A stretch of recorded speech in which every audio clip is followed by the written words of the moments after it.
김현지 실장의 국정감사 출석 여부로 시작한 논란이긴 한데 날마다 새로운 폭로가 쏟아지고 있습니다. 어제도 새로운 논란이 쏟아졌는데 역시나 이재명 대통령과 관련된 내용들이었습니다. 자, 과거 김현지 실장이 성남 시민단체에서 활동을 할 때 정치 공작을 펼쳤다면서 성남시 의원이 그 실체를 폭로했습니다. 같은 시기에 성남시 의회에서 활동을 했던 개혁신당 이기인 사무총장도 비슷한 논란을 언급한 적이 있는데 두 사람의 목소리 들어보겠습니다. 막 대장동 개발을 주도할 성남도시개발공사의 조례를 이재명 시장은 이제 통과시키려고 했던 거고 야당인 새누리당은 반대하려고 했었던 거죠. 여기 어느 날 새벽 6시 8분에 한 33,000명에게 문자가 통보됩니다. 새누리당 땡땡땡 성추행시 의원 이렇게. 고발해서 압수수색 해보니까 그 서버를 털어보니 발송한 컴퓨터가 김현지 씨 컴퓨터였던 거예요. 어허. 김현지는 의원님 아이들이 겪었을 고통과 가정 불안은 생각하지 못했습니다. 충분히 공감하며 잘못했습니다 라며 닭똥 같은 눈물을 흘리며 사퇴를 약속한 바 있습니다. 그러나 이후 김현지는 그 약속을 지키지 않았고 저는 당시 김현지가 이 모든 일을 독단적으로 수행했다고 생각하지 않습니다. 그 윗선에는 이재명 성남시장이 있었다는 것은 성남시에서는 상식이 되었습니다. 김현지 실장이 당시에 12년 전에 33,000건의 문자를 보냈고 그게 이제 문제가 되어서 결국 정보통신망법 위반 등의 혐의로 벌금 150만 원을 받았다라는 내용도 이제 추가적으로 폭로가 된 겁니다. 그리고 그 당사자였던 이독수 성남시 의원은 어제 국회에서 기자회견하면서 그 윗선에는 김현지만 있는 것이 아니라 그 윗선에는 이재명이 있다라고 얘기를 했고 그것은 성남시에서는 상식이다 이렇게 얘기를 합니다. 박원석 의원님 어떻습니까? 근데 저게 이제 12년 전의 일이고 물론 이제 잘한 일은 아니죠. 네. 그로 인해서 어쨌든 처벌도 지금 받은 거 아니겠습니까? 네. 근데 이게 이제 다시 회자되는 게 문제인데요. 지금 김현지 실장은 뭐 1급 어쨌든 공무원에 공무원이죠. 불과합니다. 네. 근데 이제 거의 국무위원급 검증의 잣대가 드리워지고 있어요. 그건 저는 별로 적절치 않다고 생각하고요. 네. 다만 민주당은 이게 긁어부스럼을 만든 거 아니냐라는 측면을 잘 생각해 봐야 된다고 봐요. 이게 애초에 논란이 불거지기 시작한 게 예결특위 그 예산 심사 과정에 총무비서관이 출석을 안 함으로 인해서 그 네. 증인 채택을 둘러싸고 논란이 커진 거거든요. 거기서 시작됐죠. 근데 이제 총무비서관의 국정감사나 예결특위 출석은 그냥 뭐 당연한 관례였습니다. 근데 마치 거기서 출석을 안 함으로 인해서 성역이 아니냐, 뭐 존엄한 현지다, 뭐 이런 얘기가 프레임화되기 시작하면서 과거에 있는 일 없는 일 다 들추는 단계로 갔는데요.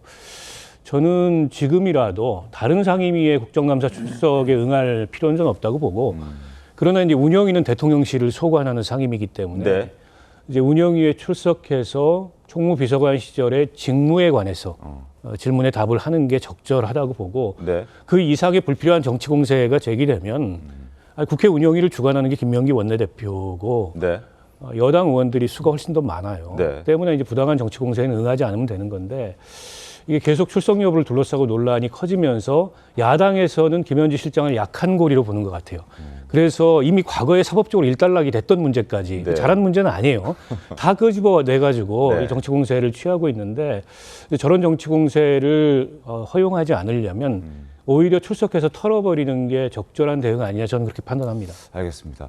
박원석 전 의원께서 1998년도에 김현지 당시 이제 시민운동하는 그 여성을 이재명 당시 이제 또 변호사에게 소개를 시켜줬다라는 걸 저도 잘 알고 있는데 이렇게까지 두 사람의 인연이 30년 동안 맺어지게 될 거라고는 그때 소개해줄 때 생각하셨습니까? 전혀 뭐 예상 못했죠. 대학을 막 졸업한 시민운동을 하고자 하는 의욕 있는 젊은이와 네. 또 그런 어떤 그 의욕 있는 활동가를 찾고 있는 네. 시민단체를 연결해 준 것뿐이었는데 이제 그 관계가 오래 유지되고 또 발전되면서 오늘날 한 분은 대통령이 됐고 또 대통령의 핵심 참모이자 네. 측근이 됐는데요. 정치를 그렇게 오래 하면 누구나 핵심적인 참모나 측근은 있습니다. 그 자체가 문제는 아니에요. 네. 근데 그 참모에게 비정상적인 힘이 실린다거나 그래서 뭐 문고리 권력이다 이런 말이 나오면 문제인 거죠. 과거에 정권에도 늘 그런 얘기들이 있었습니다. 박근혜 정권 시절에 뭐 문고리 4인방이 있었고 네. 문재인 대통령 시절에도 뭐 삼철이니 어쩌니 이런 얘기들이 있었어요. 어느 정권에서나 그런 논란이 있는데 지금 김현지 실장 관련된 논란은 문제 제기도 너무 과장돼 있고 대응도 저는 적절치 않은 것 같아요. 뭐 행정관급이나 다를 바 없는 네. 부속실장의 이 국회 출석 문제를 가지고 여야 간에 이렇게까지 한쪽은 과장하고 한쪽은 그걸 피하려고 이럴 문제인가 싶습니다. 이것 또한 전례가 없는 일이기 때문에 제가 보기에는 별로 바람직해 보이지 않아요. 최범님 어떻습니까? 나올까요? 그러면 국정감사에 증인으로? 글쎄 가능성은? 제가 보기에는 사실은 이재명 대통령이 이제 총무비서관 김현지를 제1부속실장 김현지로 바꾸게 된 계기가 9월 29일인데 네. 이 문제는 이미 국회에서 민주당이 김현지 총무비서관을 국정감사에서 증인 명단에서 뺀 직후잖아요. 빼서 논란이 된 직후에 인사이동을 했단 말이죠. 근데 총무비서관은 국정감사 증인에 의무적으로 출석할 상황이고 네. 근데 제1부속실장은 그렇지가 않거든요. 그래서 국정감사 증인으로 의무 출석 대상인 사람을 그 의무가 없는 그 자리로 옮겼다는 얘기는 네. 대통령의 메시지는 적어도 김현지 제1부속실장은 국정감사에 출석시키지 않겠다라는 메시지를 정확히 저는 드러낸 거라고 봐요. 네. 그리고 그 이후에 이제 상황은 대통령의 뜻을 잘 모르거나 아니면 대통령의 뜻을 호도하려고 하는 사람들의 설명이었다고 저는 보고 네. 근데 이걸 가지고 자꾸 지지부진하게 결론을 내리지 못함으로써 그리고 이제 15일에 국회 운영위에서 이 문제에 대한 결론을 내기로 했다가 그것도 연기하지 않았습니까? 네.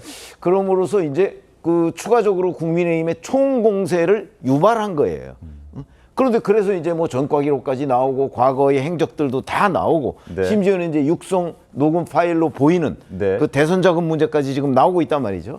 그거는 어찌 보면 민주당이 전 마중물을 부었다고 생각을 해요. 네네. 그래서 그렇지 않고 지금 박원석 의원님 말씀하신 대로 정말 그냥 자연스럽게 총무비서관이니까 네. 의무 출석 대사니까 자연스럽게 운영위에 기관 증인으로 나와서 뭐 혹시 물어보면 총무비서관한테 물어볼 일도 별로 없어요. 그러니까 물어보면 뭐 그냥 한두 마디 하고 넘어갔으면 될 일을 네. 이렇게 만져서 여기까지 이렇게 키운 셈이죠. 그래서 엄청나게 지금 그 국정감사의 모든 블랙홀이 될 것처럼 키워놓은 거는 민주당이라고 생각을 하기 때문에 자 그런데 대통령의 뜻은 명확한데 지금 여론은 꼭 그렇게 가지는 않는 것 같아요. 그래서 이제 민주당 내부에서 일부, 정말 네. 일부 의원들이 아니 왜 출석을 못하나 하는 의문을 제기할 정도로 네. 저는 이제 방어 전선이 좀 흔들리는 조짐은 보이고 있다 이렇게 생각합니다. 알겠습니다. 자, 연일 새로운 폭로가 나오고 있다는 말씀을 드렸습니다. 김현지 제1부속실장과 관련해서 지난 14일에는 박정훈 국민의힘 의원도 김현지 실장의 전과와 관련된 기자회견을 한 적이 있습니다. 그 목소리 들어보시죠.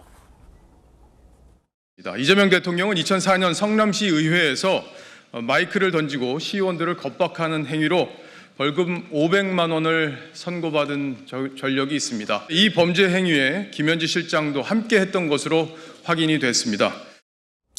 자, 저때 판결문을 보면 이런 얘기가 나와 있습니다. 김현지 실장이 당시에 시의원들을 향해서 니놈들이 시의원이냐 재심의를 하라라는 표현을 썼다. 그리고 차마 입에 담지 못할 상스러운 비속어도 담겨 있다는 게 지금 박정훈 의원과 국민의힘 의원들의 주장이기도 합니다.